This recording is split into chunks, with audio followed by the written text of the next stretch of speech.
आज की वीडियो में हम एनालिसिस करेंगे मिरे एसेट के large and mid cap fund की। इनफैक्ट मेरे एक व्यूअर्स ने मुझसे रिक्वेस्ट किया कि वो इस फंड में कई वर्षों से इन्वेस्टेड हैं और इस पर उन्होंने मेरी राय मांगी है। मेरी राय सुनने के पहले ये जान लें कि मैं कोई इन्वेस्टमेंट एडवाइज़र नहीं हूँ। मैं एनालिसिस किया करता हूँ अब और अपने फाइनेंशियल विजडम के हिसाब से मैं इस पर अपने विचार दिया करता हूँ। मेरी बातों को मानना या ना मानना ये आपके फाइनेंशियल विजडम पे डिपेंड करता है। इसलिए इस फंड के बारे में जो भी निर्णय लें अपने फाइनेंशियल विजडम के हिसाब से लें। मैं अपनी राय पेश करता हूँ। मैं डीएम झा, आप देख रहे हैं स्टोन टैक्समैन चैनल। यदि इस वीडियो से आपको कोई नई जानकारी मिले या ये वीडियो आपको पसंद आए, इसको लाइक करें, अपने फ्रेंड्स के साथ शेयर करें, कमेंट बॉक्स में यस लिखें और यदि आपको लगे कि इसमें ऐसी कोई जानकारी नहीं है जो पहले से आपको नहीं पता थी तो कमेंट बॉक्स में नो लिखें। और यदि आपकी रुचि इन्वेस्टमेंट, खासकर म्यूचुअल फंड इन्वेस्टमेंट, बैंकिंग और डायरेक्ट टैक्सेशन में है और अभी तक आपने मेरे चैनल को सब्सक्राइब नहीं किया है तो मेरे चैनल को सब्सक्राइब करें और ऑल बटन पर क्लिक करें ताकि मेरे सभी नए वीडियो की नोटिफिकेशन आपको लगातार मिलती रहे। जैसा मैंने कहा कि आज मैं एनालिसिस करूंगा मिरे एसेट के large and mid cap fund की। इसके पहले कि मैं इस पर चर्चा करूं, मैं दो लाइन में ये बताना चाहता हूं कि large and mid cap fund basically है क्या। सेबी के कैटेगराइजेशन के हिसाब से large and mid cap fund वो फंड है जिनमें उनके पोर्टफोलियो का कम से कम 35% लार्ज कैप स्टॉक्स में इन्वेस्टेड हो और 35% मिड कैप स्टॉक में इन्वेस्टेड हो और रिमेनिंग 30% फंड मैनेजर अपने फाइनेंशियल विजडम के हिसाब से जहां चाहें वहां इन्वेस्ट कर सकता है। और ये फंड जाना जाता है इस बात के लिए कि यदि कोई इन्वेस्टर चाहता है कि उसका इन्वेस्टमेंट में स्टेबिलिटी भी हो, साथ साथ ग्रोथ पोटेंशियल भी हो, तो ये फंड उनके लिए मुफीद है। यानी लार्ज कैप जो है वो देता है स्टेबिलिटी और मिड कैप में ग्रोथ पोटेंशियल काफ़ी अधिक रहते हैं, इसलिए ये दोनों जो चाहते हैं उन इन्वेस्टर्स के लिए ये फंड मुफीद है। आज एनालिसिस करेंगे हम तीन पैरामीटर पे। पहला पैरामीटर है ट्रेलिंग रिटर्न, दूसरा पैरामीटर है XIRR और तीसरा पैरामीटर है capture ratio, market capture ratio. तो सबसे पहले ट्रेलिंग रिटर्न की बातें करते हैं या जिसको हम CAGR की बातें करते हैं। तो हम देखते हैं कि इस फंड का एक वर्ष का CAGR 3.53 है और इनका रैंक जो है परफॉर्मेंस के हिसाब से एक ईयर में वो 33 फंड में से 12वें पोजीशन पे है। 3 साल का CAGR इनका 14.4% है और ये परफॉर्मेंस के हिसाब से 27 फंड में से 19 पोजीशन पे है और 5 ईयर्स का CAGR इनका 12.21% है और इनका परफॉर्मेंस के हिसाब से 27 फंड में से ये 22वें पायदान पे हैं।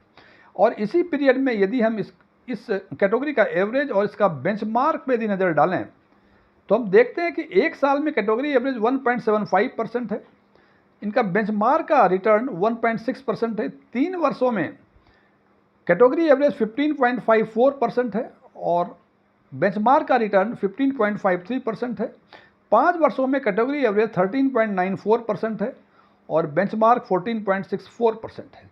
अब यदि इसको एक तुलना करें, हम कंपेयर करें, क्योंकि इंडिविजुअल डेटा को हम एनालाइज नहीं कर सकते इसको जब तक इसको किसी से कंपेयर ना करें, तो इसमें कंपैरिजन में हम देखते हैं कि 5 वर्ष का जो CAGR इस फंड का था वो CAGR इनके कैटेगरी एवरेज और बेंचमार्क दोनों को ही अंडर परफॉर्म कर रहा था। मैं फिर रिपीट कर रहा हूँ, 5 वर्षों का CAGR जो इस फंड का था वो अंडर परफॉर्म कर रहा था इनके कैटेगरी एवरेज और बेंचमार्क रिटर्न दोनों को ही।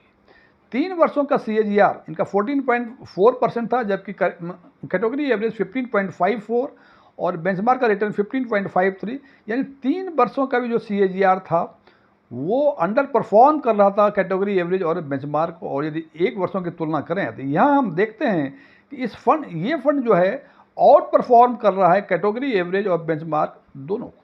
तो ये बातें हुई ट्रेडिंग रिटर्न की। अब बात करते हैं XIRR रिटर्न पे।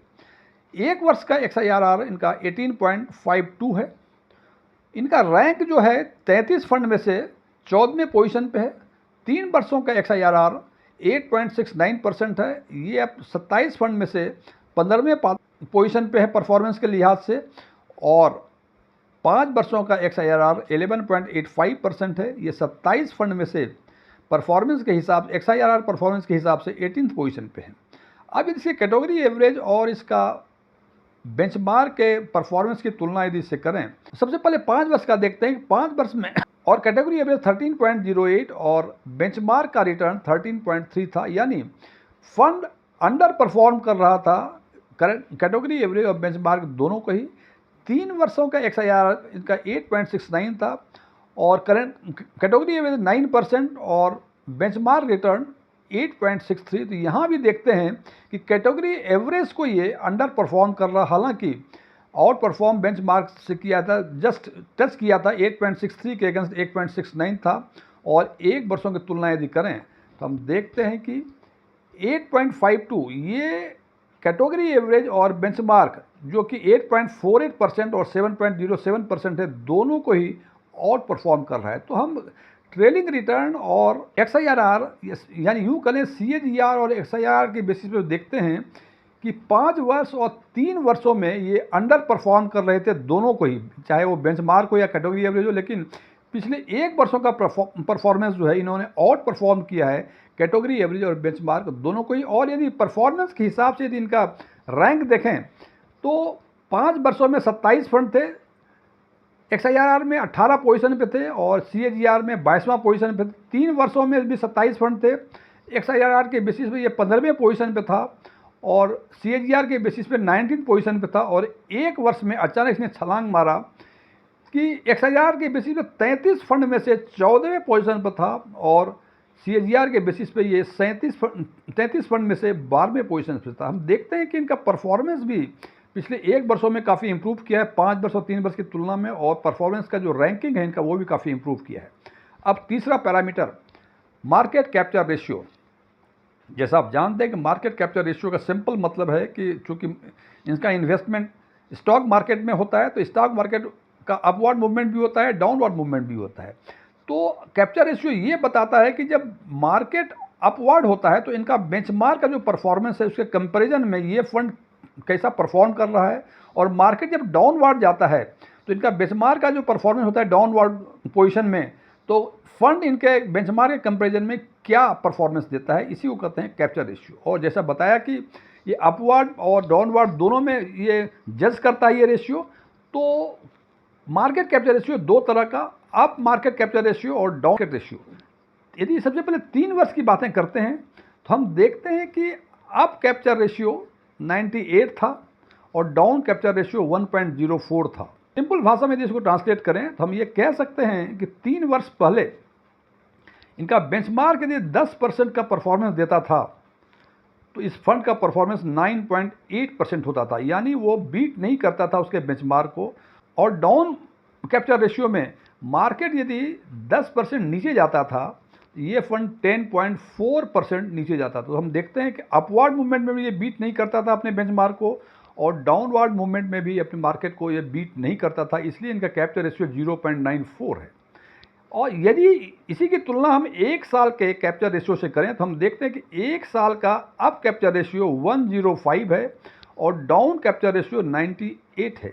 105 का मतलब बेंचमार्क यदि अपवर्ड मूवमेंट में 10% का परफॉर्मेंस देता है तो ये फंड 10.5% का परफॉर्मेंस देगा, और डाउनवर्ड मूवमेंट में बेंचमार्क यदि 10% का डाउनवर्ड परफॉर्मेंस देता है तो ये केवल 9.8% ही डाउन होगा।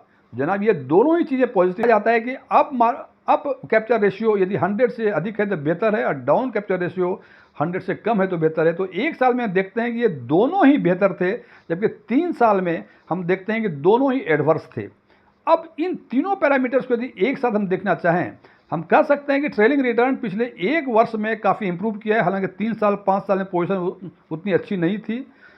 XIRR में भी 1 साल का XIRR काफ़ी बेहतर है, इन्होंने आउट परफॉर्म किया है कैटेगरी एवरेज और बेंचमार्क को ही। और कैप्चर रेशियो के हिसाब से देखते हैं कि 3 साल का कैप्चर रेशियो एडवर्स था, जबकि 1 वर्ष का जो कैप्चर रेशियो है ये दोनों ही पॉजिटिव है, यानी अप कैप्चर रेशियो भी 100 से अधिक है और डाउन कैप्चर रेशियो भी 100 से कम है, इसलिए ये बेहतर है। फ्रेंड्स, इससे ये समझ में आता है कि इनके जो बुरे दिन थे वो गुजर गए हैं, पिछले 1 साल का परफॉर्मेंस बेहतर है। तो इस हिसाब से हम ये कह सकते हैं कि जिन्होंने अभी तक एग्जिट नहीं किया है, होल्ड किए रखा है, वो आगे भी होल्ड करें और साल भर 6 महीने फिर देखें उसको क्या पोजीशन, उसके बाद ये निर्णय। हालांकि जैसे मैं पहले बता चुका हूं कि मैं कोई एडवाइज़र नहीं हूं, मेरे पास MFI कोई रजिस्ट्रेशन नंबर नहीं है, मैंने सेबी के कोई एग्ज़ाम इस कॉन्टेक्स्ट में पास नहीं किए हैं। ओपन डोमेन में जो भी इन्फॉर्मेशन अवेलेबल होते हैं उसके बेसिस पर मैं आम लोगों के लिए आम वीडियो बनाया करता हूँ। ये मेरे विचार थे, मेरे विचारों से सहमत होना कोई ज़रूरी नहीं है। यदि आप मेरे विचारों से सहमत हैं तो कमेंट बॉक्स में एग्रीड लिखें, और यदि आप मेरे विचारों से सहमत नहीं हैं तो कमेंट बॉक्स में नॉट एग्रीड लिखें। Thank you.